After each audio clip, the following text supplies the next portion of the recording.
अस्सलाम वालेकुम, welcome to alpha genomics. आज हम बात करेंगे different types of eukaryotic cells, उनके थोड़े से कैरेक्टरिस्टिक्स क्या होते हैं और उनकी डिफ्रेंशिएशन कैसे होती है और उनका मोड ऑफ पर्पस क्या है। फर्स्ट ऑफ ऑल, यूकैरियोट्स में कौन कौन से ऑर्गेनिजम्स आ जाते हैं, जैसे कि प्लांट्स आ जाते हैं, एनिमल्स आ जाते हैं, प्रोटिस्ट आ जाते हैं। तो इसी तरह प्लांट सेल्स, एनिमल सेल्स और डिफरेंट यूनिसेलुलर यूकैरियोट्स में जैसे कि प्रोटिस्ट हैं, ये सारे ऑर्गेनिज्म जो हैं वो यूकैरियोटिक सेल्स पोजेस करते हैं। हमें लगता है कि चूँकि मल्टी सेलुलर ऑर्गेनिज्म जो हैं वो बहुत कॉम्प्लेक्स होंगे, यकीनन वो कॉम्प्लेक्स होते हैं, लेकिन मल्टी सेलुलरिटी में कॉम्प्लेक्सिटी ज़रूर होती है मगर ऑर्गेनाइजेशन ज़्यादा होती है। अगर देखा जाए कि eukaryotes are far more complex than prokaryotes, ये बात भी बिल्कुल दुरुस्त है कि यूकैरियोट्स के अंदर प्रोकैरियोट्स की बनिस्बत कॉम्प्लेक्सिटी ज़्यादा है। लेकिन अगर देखा जाए तो यूकैरियोट्स में जो यूनिसेलुलर ऑर्गेनिजम्स हैं they are far more complex than the multicellular organisms. ऐसा क्यों है?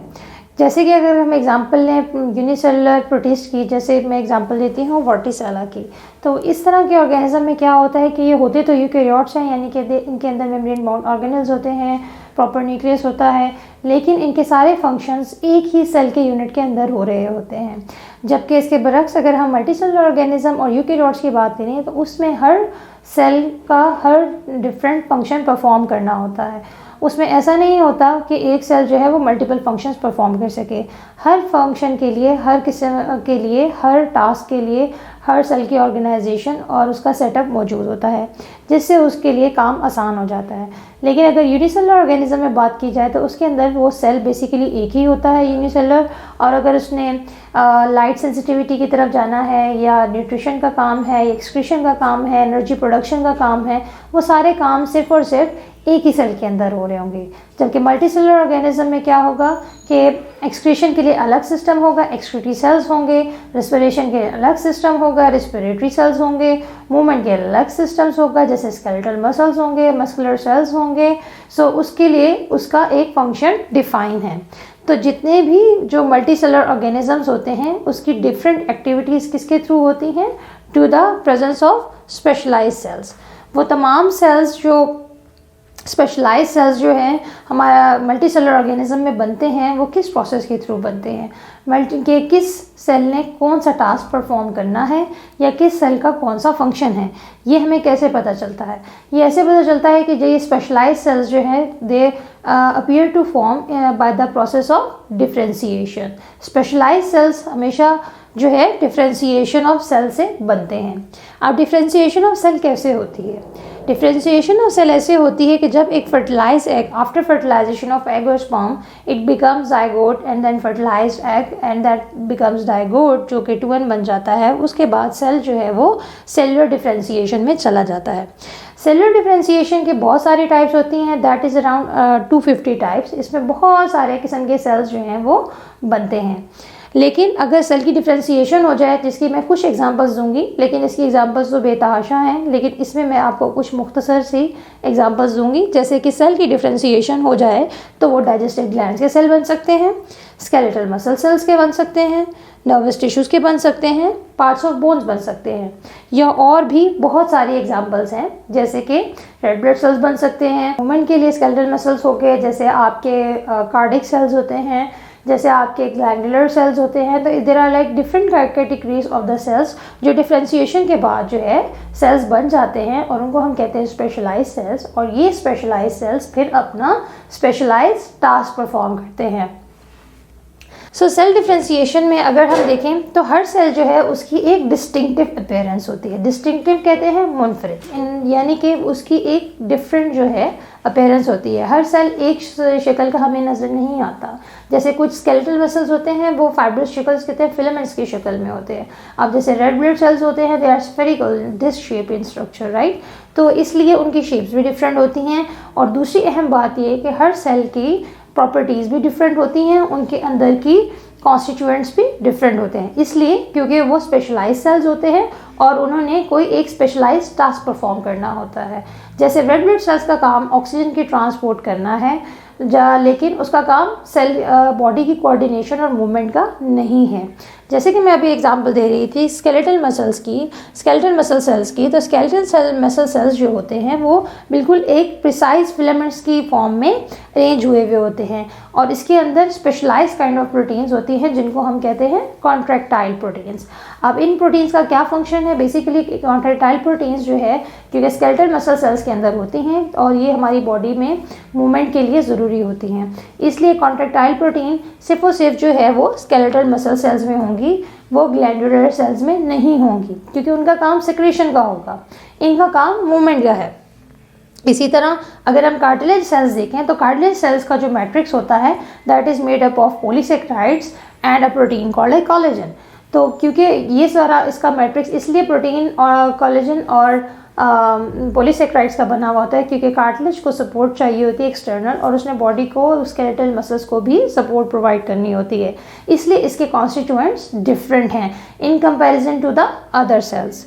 एक और एग्जांपल अगर हम लें तो जिसकी बहुत अहम एग्जांपल है that is red blood cells और आरबीसीज। अब आरबीसीज जैसे मैंने पहले भी जिक्र किया कि they are disc shape in structure, इनका स्ट्रक्चर डिस शेप, ये फिलामेंट्स की शेप में नहीं होते, और इसके अंदर जो स्पेशलाइज्ड काइंड ऑफ प्रोटीन होती है that is called as haemoglobin. अब हीमोग्लोबिन का क्या फंक्शन है? हीमोग्लोबिन का फंक्शन ये है कि वो बॉडी में ऑक्सीजन को ट्रांसपोर्ट करता है। तो जिन लोगों के रेड ब्लड सेल्स कम हो जाते हैं या उनकी शेप चेंज हो जाती है तो उनके अंदर उनको एनीमिया हो जाता है, यानी कि उनकी बॉडी जो है वो that lacks red blood cells and lack of oxygen, body gets deprivation of oxygen, body में ऑक्सीजन की कमी होना शुरू हो जाती है। इसलिए जो है अगर रेड ब्लड सेल्स में जो है जो पिगमेंट प्रेजेंट होती है वो होती है हीमोग्लोबिन, जिसका काम है बॉडी में ऑक्सीजन को ट्रांसपोर्ट करना। दूसरी अहम बात अगर हम देखे जाएं तो जितनी भी हम स्टडी करते हैं ये मल्टीसेलुलर ऑर्गेनिज्म की, इसकी स्टडी जो है बहुत डाइवर्स है, और ये ऑर्गेनिज्म भी बहुत डाइवर्स हैं, जैसे प्लांट्स हो गए, एनिमल्स हो गए, या यूनिसेलुलर प्रोटिस्ट हो गए, तो और यूकैरियोट्स में यूनिसेलुलर फंजाई भी होते हैं। तो इन सब की स्टडी के लिए हम लोग मॉडल ऑर्गेनिज्म यूज़ करते हैं। मॉडल ऑर्गेनिज्म क्या होता है? क्योंकि हम किसी भी एक मल्टीसेलुलर ऑर्गेनिज्म को उठा के हम उसकी स्टडी और रिसर्च नहीं कर सकते क्योंकि वो बहुत ज़्यादा कॉम्प्लेक्स होती है, इसलिए छोटे छोटे सिस्टम्स को समझने के लिए हमें छोटे छोटे रिप्रेजेंटेटिव मॉडल्स चाहिए होते हैं रिसर्च के लिए, जिनको हम इस्तेमाल करते हैं और हम बहुत सारे मैकेनिज्म को स्टडी करते हैं, जिसमें प्रोकैरियोट्स भी यूज़ किए जा सकते हैं और यूकैरियोट भी यूज़ किए जाते हैं। और जो मॉडल ऑर्गेनिज्म यूज़ किया जाता है वो इस बेस पे किया जाता है कि उनके अंदर एक कोई डिस्टिंग्विशिंग फीचर होता है, उनके अंदर एक कोई ऐसा एक्स्ट्रा एलिमेंट कैरेक्टरिस्टिक होता है जिसकी वजह से उन्हें हम मॉडल ऑर्गेनिज्म के तौर पे यूज़ करते हैं, और उसके ऊपर एक्सपेरिमेंट करके हम अपनी स्टडी मुकम्मल करते हैं और रिसर्च की जाती है। जैसे अगर फॉर एग्जांपल हम ले सकते हैं, अगर डिस्कस जो सबसे ज़्यादा ऑर्गेनिजम्स यूज़ किए जाते हैं, अगर प्रोकैरियोट्स में देखा जाए तो ई कोलाई सबसे ज़्यादा यूज़ होता है, उसके अलावा अगर देखा जाए तो यीस्ट है, उसमें सैक्रोमाइसिस सेरेविसी है, फ्रूट फ्लाई बहुत इंपॉर्टेंट है, बहुत सारे एक्सपेरिमेंट्स में जिसका साइंटिफिक नेम है ड्रोसोफिला मेलानोगास्टर, और फ्लावरिंग प्लांट्स भी मॉडल ऑर्गेनिज्म के तौर पे यूज़ होते हैं, और इन पे बहुत ज़्यादा टिश्यू कल्चरिंग के एक्सपेरिमेंट्स किए जाते हैं to study what their mechanism are, जैसे कि अरेबिडोप्सिस का प्लांट और डिफरेंट किस्म के निमाटोड्स और माउस, जैसे गिनी पिग्स भी होते हैं, और उसके मस्कुलस भी है वो, या माउस जो है as a model organism use होते हैं। अब सेल्स की अगर बात की जाए, एक और बात जो यहाँ पे जिक्र करना बहुत ज़रूरी है उसमें यह है कि सेल्स का स्ट्रक्चर जो है वो बहुत छोटा होता है। हम ये देखते हैं कि इनके टास्क बहुत बड़े बड़े से होते हैं कि ये डिफ्रेंशिएशन के बाद स्पेशलाइज्ड सेल्स बन जाते हैं और ये अपना स्पेशल टास्क परफॉर्म करते हैं, लेकिन इनका साइज़ बहुत छोटा होता है। अगर जैसे कि बैक्टीरिया का देखा जाए तो उसका 1 to 5 माइक्रोमीटर है, और अगर यूकैरियोट्स का देखा जाए तो तकरीबन 10 से 30 माइक्रोमीटर के करीब उनका साइज़ होता है। ये भी बहुत छोटा है, लेकिन सेल का साइज़ छोटे होने की बहुत सारी वजूहात हैं, और इसके पीछे एक साइंटिफिक रिसर्च है कि क्यों सेल का साइज़ बहुत छोटा होता है। क्योंकि अगर हम ये सोचें कि सेल्स ने तो बहुत बड़े काम करने हैं तो सेल्स का साइज़ बड़ा क्यों नहीं होता, तो ऐसा मुमकिन नहीं है। उसकी बहुत सारी वजूहात हैं, जिसमें से 2 या 3 मैं आपको भी मेजर बता सकती हूँ, जिसमें सबसे पहले चीज़ ये है डिफ्यूजन। सेल के अंदर बहुत सारे मॉलिक्यूल्स की डिफ्यूजन होती है inside and outside of the cells, जैसे ऑक्सीजन का आना, ऑक्सीजन का बाहर जाना, या किसी मॉलिक्यूल्स का न्यूट्रिएंट मॉलिक्यूल्स का अंदर आना, न्यूट्रिएंट मॉलिक्यूल्स का बाहर जाना। तो जैसे जैसे डिफ्यूजन होती है, अगर सेल का साइज़ बहुत बड़ा हो जाए तो सेल की आउटर सरफेस से मटेरियल का डिफ्यूज़ होकर सेल के अंदर आना बहुत मुश्किल हो जाए, या ये कह सकते हैं कि सेल के अंदर से मटेरियल का बाहर जाना और भी बहुत मुश्किल हो जाए। इसके एक और इम्पॉर्टेंट दूसरी बड़ी बात यह है कि सेल का सरफेस एरिया टू वॉल्यूम, अगर तो सेल का साइज़ बड़ा हो जाए, साइज़ बहुत ज़्यादा इंक्रीज़ हो जाए तो उसका सरफेस एरिया डिक्रीज़ हो जाता है। अगर वॉल्यूम बड़ा हो जाए तो सरफेस एरिया कम हो जाता है। कि सेल का सरफेस एरिया जितना बड़ा हो तो उतनी ज़्यादा उसमें मॉलिक्यूल्स की मूवमेंट में भी आसानी होती है। जैसे अगर आप इसकी मैं सरफेस एरिया की एग्जांपल बड़ी अच्छी सी एक छोटी सी सिंपल सी मिसाल बच्चों को इस तरह से देती हूँ कि अगर आप एक आधा गिलास पानी का भर के रख दें हवा में और इंतज़ार करें कि वो पानी वहाँ से गिलास से उड़ जाए, तो उसको शायद उड़ने में 1 दिन 2 दिन या शायद 10 दिन भी लग जाए और वो उससे ना उड़े। लेकिन उतना ही पानी का वॉल्यूम अगर आप फर्श पे फैला दें या नीचे किसी खुले सरफेस पे गिरा दें तो वो 5 मिनट के अंदर भी सूख जाएगा। फ़र्क सिर्फ इतना है कि पानी का वॉल्यूम ज़रूर सेम है, लेकिन दोनों का सरफेस एरिया चेंज हो चुका है। यानी कि उसमें अगर आप देखें तो चूंकि इसमें सरफेस एरिया बड़ा हो चुका है, इस वजह से जो है जो मॉलिक्यूल्स हैं वाटर के वो इजीली एवेपोरेट कर चुके हैं। इसका मतलब है उनकी मूवमेंट आसान है। तो इसलिए ज़रूरी नहीं कि अगर बहुत बड़ा साइज़ होगा, क्योंकि साइज़ वॉल्यूम बहुत बड़ा हो जाए तो सरफेस एरिया कम हो जाता है। इसीलिए जो नेचर में जितने भी सेल्स हैं उनका साइज़ बहुत छोटा होता है ताकि उनका सरफेस एरिया बड़ा हो और वॉल्यूम कम हो, ताकि मैक्सिमम डिफ्यूजन हो सके, मैक्सिमम ट्रांसपोर्ट ऑफ मॉलिक्यूल्स हो सके और बहुत सारे जो है सेल के जो काम है वो प्रोसीड हो सके।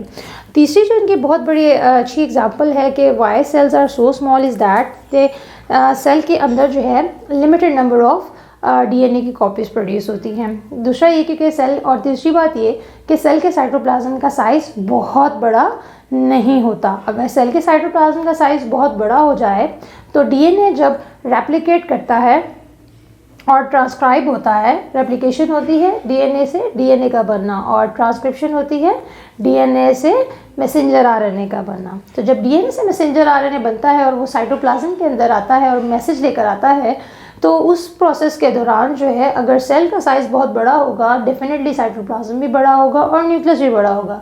तो उसमें ये होगा कि सेल के अंदर जो रेप्लिकेशन करके मैसेंजर आरएनए बन रहा है, उस मैसेंजर आरएनए को सेल के साइटोप्लाज्म तक मैसेज लाने में बहुत ज़्यादा वक्त लग जाएगा। इसीलिए सेल के साइटोप्लाज्म का साइज़ भी छोटा होता है और सेल का इटसेल्फ साइज़ बहुत छोटा होता है, उसके न्यूक्लियस का भी।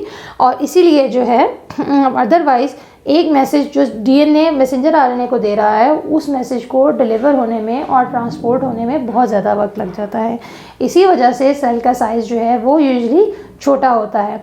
जितना साइज़ छोटा होगा उतना ही एफिशिएंट सिस्टम होगा और इसलिए सेल्स की कोऑर्डिनेशन ज़्यादा होगी। और सेल्स का जब यूनिट एक साथ में मिल जाता है तो वो टिश्यू के फॉर्म में आ जाता है और वो देन ऑर्गन के फॉर्म में आता है और ऑर्गन सिस्टम के फॉर्म में चला जाता है और इस तरह जो है ऑर्गेनिज्म बनता है। ये टिश्यू और हायर लेवल ऑफ ऑर्गेनाइजेशन है जिसको हम अपने नेक्स्ट लेक्चर्स में ज़रूर पढ़ेंगे।